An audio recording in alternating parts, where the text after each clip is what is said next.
നമസ്കാരം. ഒരു 50-60 വയസ്സിന് ശേഷം വളരെയധികം ചുറുചുറുക്കോടെയും ഊർജ്ജസ്വലതയോടെയും ദഹനശക്തി വർദ്ധിപ്പിച്ചുമൊക്കെ തന്നെ രോഗവിമുക്തമായിട്ടുള്ള ഒരു ശരീരം നിങ്ങൾ ആഗ്രഹിക്കുന്നുണ്ടോ? ആയുർവേദം ആരോഗ്യത്തെ ഒരു ഒറ്റ പാനീയത്തിലോ ഒരു ഔഷധത്തിലോ ഒന്നും ചുരുക്കുന്നില്ല.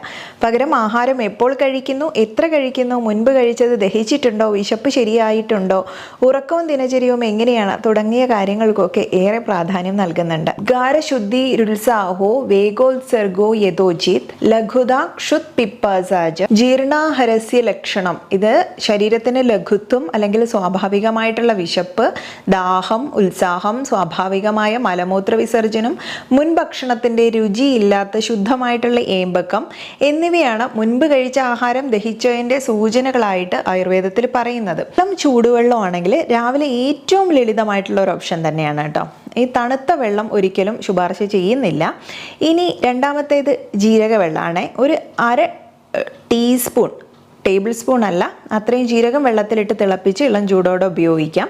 പെരുംജീരകമാണെങ്കിലും മിതമായിട്ടുള്ള രീതിയിൽ തയ്യാറാക്കിയിട്ടുള്ള ഫെനൽ ഇൻഫ്യൂസ്ഡ് വളരെ ജെൻറ്റിലായിട്ടുള്ള ഒരു ഓപ്ഷനാണ് വാദസ്വഭാവമുള്ളവർക്ക്.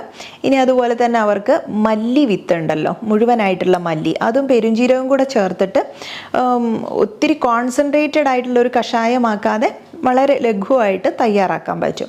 ഇനി പിത്ത സ്വഭാവമുള്ളവർക്ക് അല്പം മല്ലി വിത്ത് തന്നെ ഇട്ടിട്ട് ഇതുപോലെ വെള്ളം തയ്യാറാക്കി എടുക്കാം, അല്ലെങ്കിൽ പെരുംജീരകം ഇട്ട് തയ്യാറാക്കാം.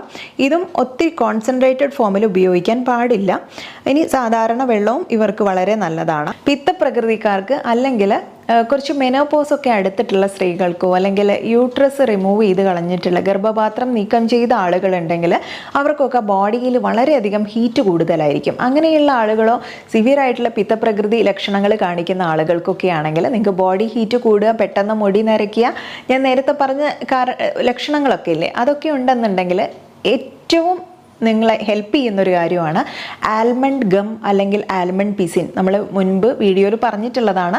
ഇത് 1-2 ചെറിയ പീസ് എടുത്തിട്ട് വെള്ളത്തിലിട്ട് വയ്ക്കുക. അത് വെറും വയറിൽ രാവിലെ കുടിക്കാനായിട്ട് എടുക്കാം, അല്ലെങ്കിൽ സ്മൂത്തി തയ്യാറാക്കുന്നതിലൊക്കെ ഇട്ടിട്ട് ഉപയോഗിക്കാം. ശരീരത്തെ നന്നായിട്ട് തണുപ്പിക്കുന്നതാണ്.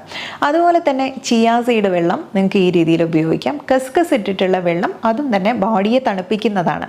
പിത്തപ്രകൃതിക്കാർക്ക് എല്ലാ ഡ്രിങ്കുകളും അത്ര തന്നെ അഭികാമ്യമായിട്ട് വരാറില്ല. ഞാൻ ഈ പറഞ്ഞിട്ടുള്ള ഡ്രിങ്കുകൾ അവർക്ക് ഏറെ ഗുണം ചെയ്യും. ഈ കഫപ്രകൃതിയാണെങ്കിൽ അവർക്ക് അജ്വൈൻ അല്ലെങ്കിൽ അയമോദകം ഇട്ട് തിളപ്പിച്ച വെള്ളം കുടിക്കുന്നത് ഏറെ നല്ലതാണ്.